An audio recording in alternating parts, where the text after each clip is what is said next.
I've sat in a number of trainings where it's, well, you need to be product focused. You need to be this. And I think, there's so much lack of clarity if you're not a Scrum Master, because this role really hasn't existed before, I don't think, right? Because it's either you had project managers or you had coaches that were consultants that would come in for a very short period of time.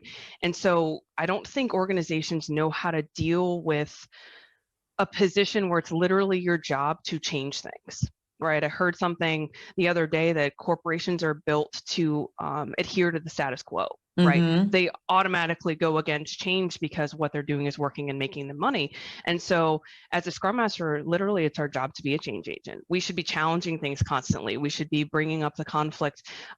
We should be pointing things out about how we all can get better. And I think that people don't know how to deal with that. They don't know how to conceptualize that position. So instead it becomes, well, I'm familiar with somebody that'll take my notes for me, or I'm familiar with a project manager.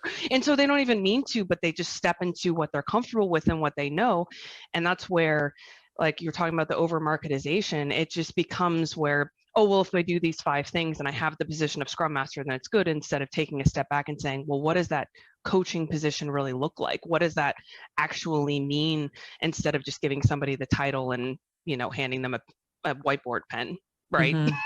And expecting them to write everything down. So I think I've seen companies really challenged with the, well, I read the book, so now I understand.